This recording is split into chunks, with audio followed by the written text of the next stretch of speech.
बेटा, मुझे खीर बनाना आता है, पर अभी अपने घर पे 2 वक्त का खाना भी नसीब से मिलता है, तो मैं खीर कैसे बनाऊं? तेरे पिताजी थे तब अपने घर में भी खीर बनती थी बेटा, तो अब क्यों नहीं बनती? अब कैसे बनाऊं बेटा? घर पे तो कुछ भी नहीं है।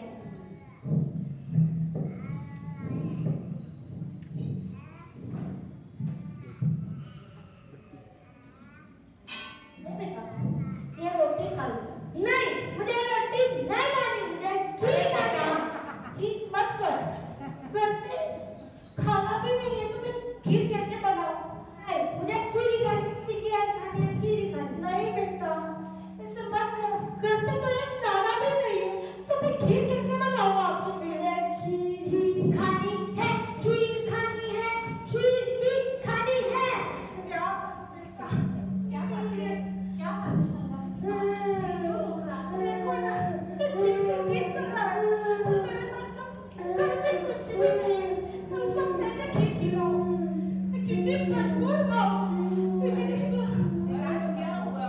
बच्चा ही तो है, बना दे खीर में चावल दे देती हूँ। मैं दूध लेके आती हूँ। मैं शक्कर दे देती हूँ, खीर बना के खिला दे। अच्छा बेटा, पड़ोसी ला रहे हैं तो खीर में तेरे लिए खीर बनाती हूँ बेटा। ये देख शक्कर की मामी खीर बना के दे दे। आज तो मैं खीर खाऊंगा, खीर खाऊंगा, खीर खाना है मेरे को, खीर खाऊंगा, खाऊंगा।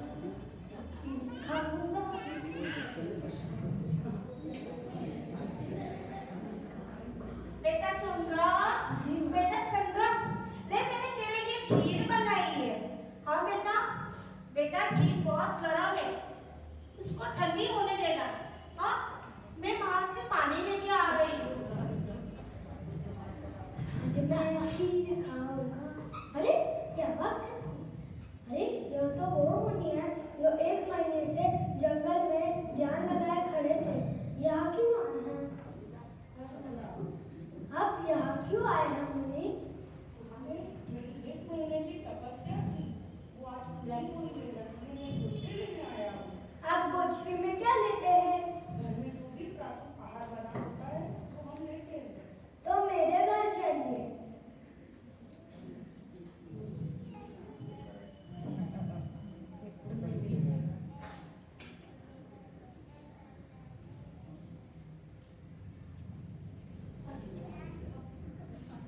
संगम खीर में आधी लाइन करता है और सोचता है आधी मैं खा लूंगा, आधी गुरुदेव हुए मुनि को लौटा दूंगा, परंतु तरल पदार्थ होने के कारण वह पूरी की पूरी खीर मुनि को लौटा देता है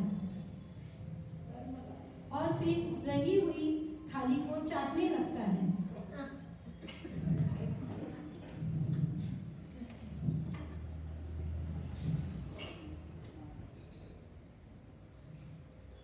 अरे मेरा बेटा इतना कितना भूखा है कि वो ये खीर की थाली चाट रहा है।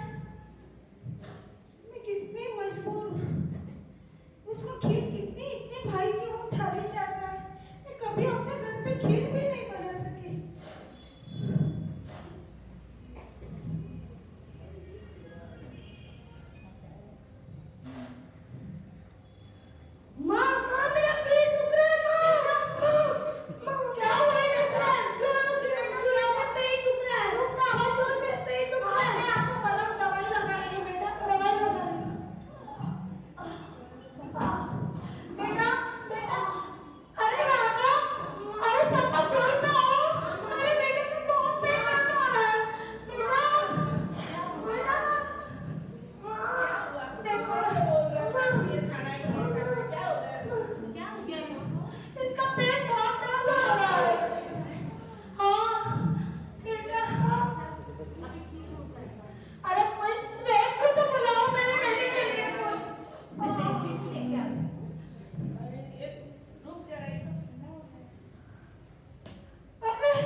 उपचार करती है पर कोई फायदा नहीं होता है। अंत में संगम का जीव शुभ विचारों के कारण राजगृही नगरी में नगर से गोभद्र की धर्मपत्नी भद्रा की खुशी से जन्म लेता है।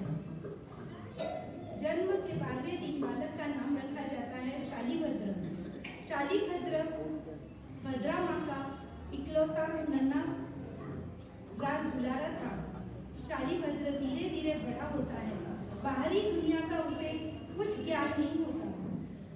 वो बड़े ही लाड प्यार से उसका पालन पोषण होता है। सेठ का देहांत हो जाता है। धार्मिक होने के कारण वह देव बनते हैं। बेटे के मोह के कारण देवलोक से सेठ हर दिन 99 पेटी रत्न जड़ित पेटियों का देवलोक से पृथ्वी पर उनको आभूषण आदि भेजते थे। 32 लड़कियों के साथ शालीभद्र का विवाह होता है। समय अपनी गति से बढ़ता रहता है। राजगृही नगरी में दो व्यापारी दूर देश से आते हैं और राजा से भेंट करते हैं। आइए देखते हैं। कम्बल ले लो, रत्नजड़ित कम्बल ले लो, रंग बिरंगी कम्बल ले लो। अरे वो देखो, सामने राजा का महल दिख रहा है। अरे वाह, कितना सुंदर महल है। क्यों नहीं हमारा व्यापार वहीं से शुरू करें? हाँ, और शुरुआत भी अच्छी हो जाएगी। हमारे सारे कम्बल बिक जाएंगे। चलो चलते हैं। हम रत्न कम्बल के व्यापारी हैं। हम राजा से मिलने की इच्छा रखते हैं। महाराज क्या आज्ञा देकर? महाराज की जय। महाराज परदेश से कुछ व्यापारी आए हैं, आपको मिलना चाहते हैं। आपकी आज्ञा पर तो मैं उन्हें अंदर आज्ञा है।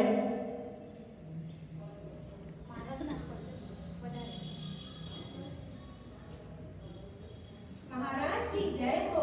प्रणाम महाराज। कहो, कहाँ से आए हो? दूर देश की यात्रा करके आ रहे हैं महाराज। हम रत्न कम्बल के व्यापारी हैं। बताओ।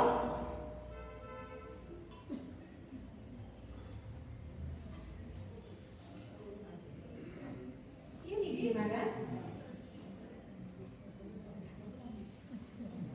रानी, ये कंबल तो बहुत सुंदर है। जी महाराज, और इसमें क्या हुआ रत्नों का काम भी बहुत ही सुंदर है। महाराज, यह रानी की एक कम्बल बनाने के लिए 6 महीने लगते हैं कम से कम। इसका काम भी इतना सुंदर है कि रानी पे बहुत चलेगा। क्या मूल्य है इनका? 1 लाख स्वर्ण मुद्रा का एक कम्बल है। ये तो बहुत महंगा है। महाराज, आपके लिए क्या कमी है? आप एक कम्बल तो खरीद ही सकते हैं। खरीद लीजिए ना महाराज। नहीं रानी, ले लीजिए ना महाराज। नहीं रानी, हम प्रजा का धन इस तरह बर्बाद नहीं कर सकते। ले लीजिए महाराज, हम बड़ी उम्मीद से आए हैं। नहीं, हम नहीं खरीद सकते। जैसे आपकी इच्छा। हमें अनुमति दीजिए महाराज।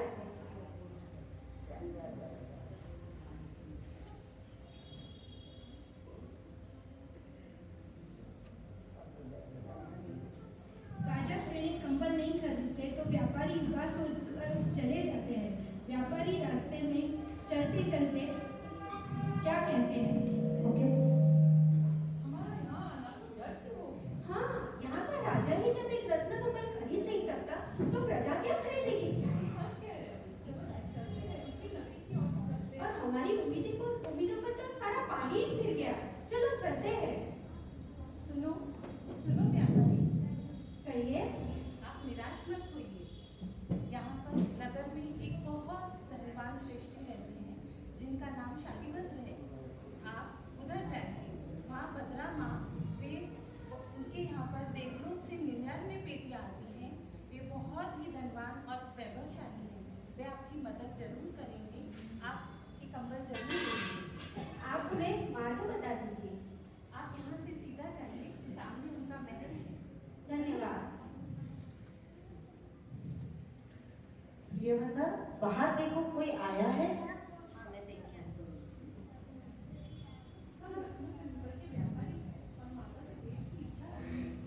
आगे जी, मैं आज्ञा लेके आई हूँ।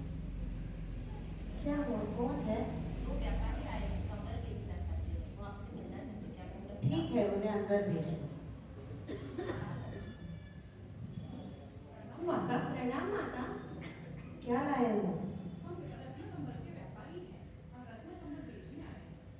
परेशान क्यों हो? क्या बताएं, जब यहाँ का राजा ही एक रत्न कमल खरीद नहीं सकता तो प्रजा क्या खरीदेगी? रत्न कमल? बताओ कैसे रत्न कमल है? ये लीजिए माता। अरे वाह, ये तो बहुत ही सुंदर है। इसका क्या मूल्य है? 1 लाख स्वर्ण मुद्रा का एक कमल है। अच्छा, और ऐसे कितने कंबल है तुम्हारे पास? हमारे पास 16 कंबल है। 16? सिर्फ 16 कंबल? पर मेरी तो 32 बहुएं हैं, मुझे तो 32 कंबल चाहिए। हमारे पास तो 16 ही है। कोई बात नहीं प्रियवंदा, इन्हें 16 लाख स्वर्ण मुद्राएं दे दो और ये सारे कंबल ले लो।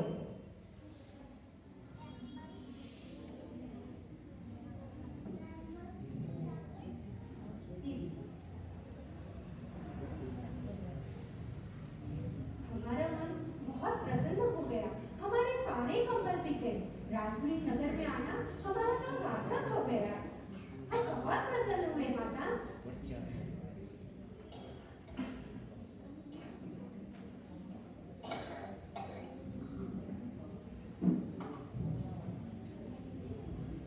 धन्यवाद माता। प्रियवंदा, वो सारे कंबल यहाँ पर लाओ। अब ये कंबल तो सिर्फ 16 ही है और बहुरानियां 32। तो तुम्हें एक काम करो, इन्हें आधा आधा करके सारी रानियों को दे दो। जो आज्ञा।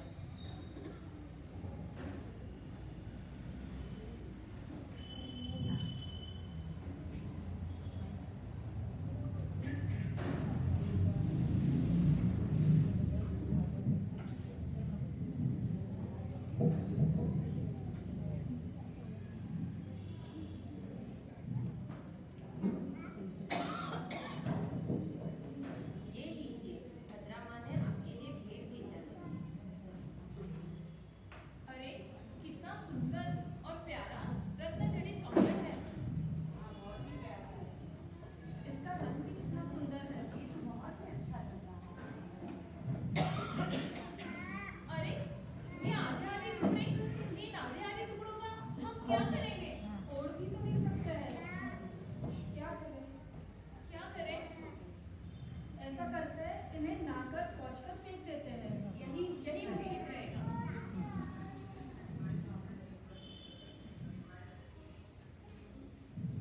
बहुएं दूसरे दिन इन्हें नहा कर पोंछ कर कंबल कूड़ेदान में डाल देती है। काम वाली आती है तो कंबल ले जाती है। वही राजा के महलों में भी जाती थी। रानी जब इस कंबल को ओढ़कर देखती है तो क्या कहती है, आइए देखते हैं।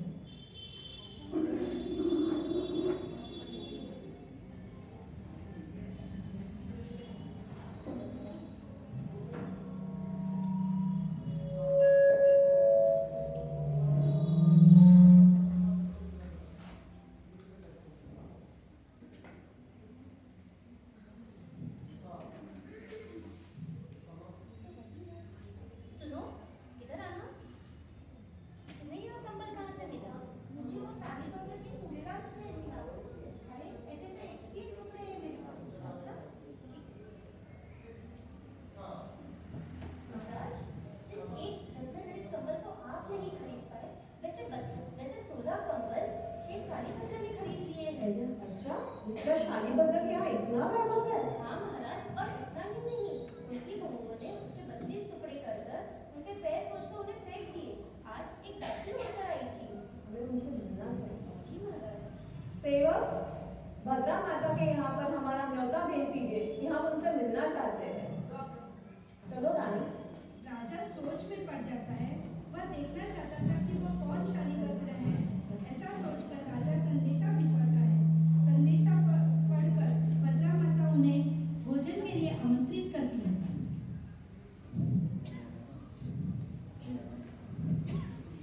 प्रणाम महाराज, प्रणाम महारानी, पधारिए, आपका स्वागत है। विराजमान हुई है। क्या हुआ महाराज, कुछ सेवा? शालीभद्र कहाँ है? हम उनसे मिलना चाहते हैं। तो हाँ, उन्हें बुलाइए।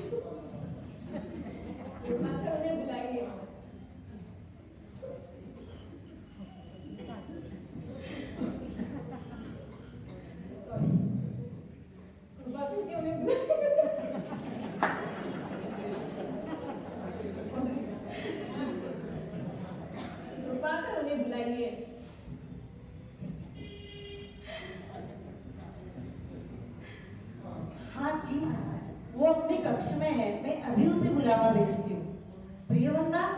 जाओ और शालीभद्र को बुला कर लाओ।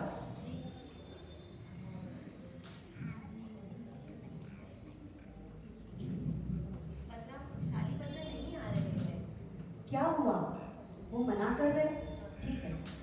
शालीभद्र, बेटा शालीभद्र, नीचे आओ, महाराज आए हैं तुमसे मिलने। बेटा वो हमारे महाराज है, तुम नीचे आ जाओ।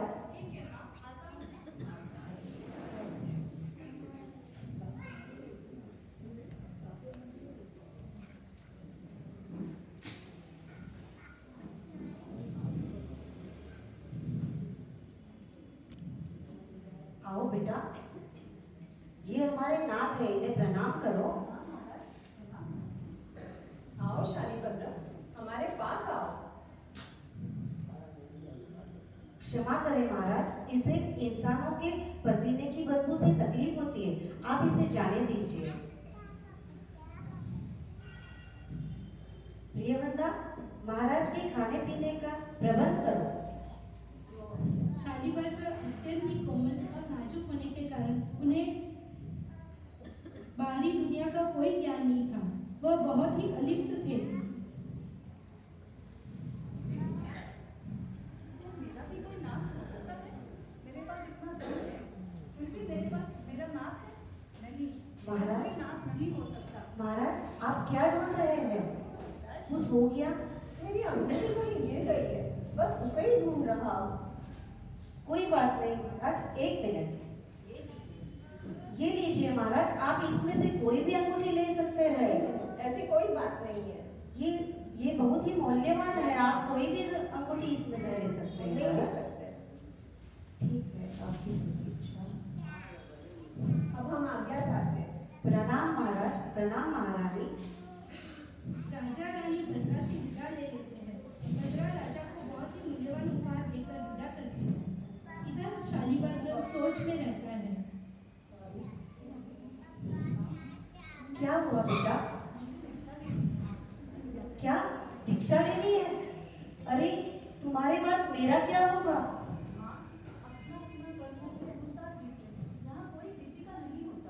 नहीं बेटा, तुम ऐसे नहीं कर सकते। नहीं नाथ, आपकी बात हमारा क्या होगा? तुम भी धर्म धारणा के मार्ग पर चलो, अपना जीवन सफल करो। शालीभद्र के मन में वैराग्य आ जाता है, वह रोज एक एक पत्नी का त्याग करता है। यह बात जब शालीभद्र की बहन सुभद्रा को पता चलती है तो वो बड़ी दुखी होती है। शालीभद्र का दृढ़ निश्चय हो जाता है कि बस अब उसे दीक्षा ग्रहण करनी है, इसलिए वह मन में संकल्प करता है कि हर रोज वो एक पत्नी का त्याग करेगा। यह संकल्प जब उसकी बहन सुभद्रा को पता चलती है तो वो अत्यंत दुखी होती है।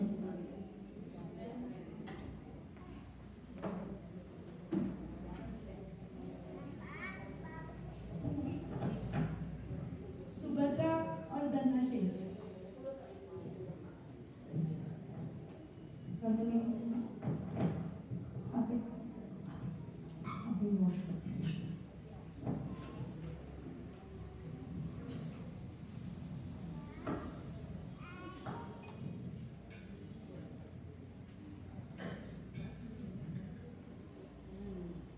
क्या बात है रानी? आपकी आंखों में आंसू? नहीं, कोई तो बात होगी, वरना आप इस तरह नहीं रोते। स्वामी, मेरा भाई। क्या क्या हुआ आपके भाई को? वह ठीक तो है? स्वामी, मेरा भाई शालीभद्र दीक्षा लेने जा रहा है। क्या वह दीक्षा लेने जा रहा है? हाँ स्वामी, और इसीलिए वो रोज एक एक पत्नी का त्याग कर रहा है। क्या एक ही पत्नी का त्याग? कायर है आपका भाई, अगर छोड़ना है तो सब कुछ छोड़ दे। स्वामी, कहना आसान है, लेकिन करना उतना ही मुश्किल है। जब मन में भिक्षा की भावना आई नहीं है तो देर किस बात की? एक साथ सब छोड़ दे। स्वामी, आप तो ऐसे कह रहे हो जैसे ये सब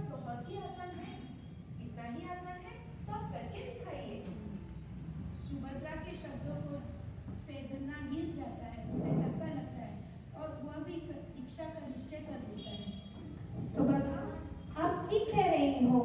मैं आज इस संसार को छोड़कर दीक्षा धारण करूंगा। नहीं स्वामी नहीं, आप तो मेरी बात का बुरा मान गए। मैं तो मजाक कर रही थी। नहीं सुभद्रा, मैंने आपके बात का कोई बुरा नहीं माना। मैं तो आभारी हूँ, आपने मेरी आंखें खोल दी। नहीं स्वामी, ऐसा मत कहिए। आप चले जाएंगे तो हमारा क्या होगा? सुभद्रा, कोई किसी का नहीं यहाँ पर। व्यक्ति अकेला आया है और अकेला ही जाता है। मैं तुम्हारा आभारी हूँ, तुमने मुझे इस संसार सागर से पार कराया है। मैं अब आत्मध्यान करने जा रहा हूँ। नहीं स्वामी नहीं, ऐसा मत करिए। धन्ना वहाँ से सीधा शालीपत्र के घर आता है।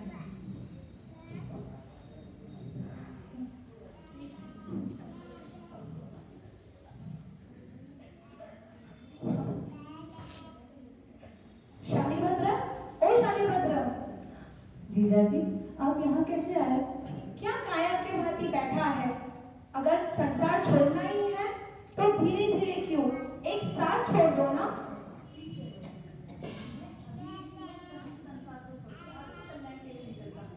तो चलो साथ चलते हैं, एक साथ दीक्षा लेंगे और आत्मा का उद्धार करेंगे। शालीभद्र और धन्ना दोनों दीक्षा लेकर तपस्या करने लगते हैं और साथ विचरण करते हैं। बोलो धन्ना शालीभद्र की जय। बोलो धन्ना शालीभद्र की जय। बोलो धन्ना शालीभद्र की जय। दोनों जीजा साले की ये जोड़ी बहुत ही प्रचलित है हमारे यहाँ, और यही धन्ना शालीभद्र शालीभद्र जी एक भाव बढ़ाते हैं और फिर मोक्ष को प्राप्त करते हैं। बोलो धन्ना शालीभद्र की जय। हम बहुत मंडल ने कुछ थोड़े समय में ये प्रयत्न किया, हमसे थोड़ी भूल चूक हुई है, उसके लिए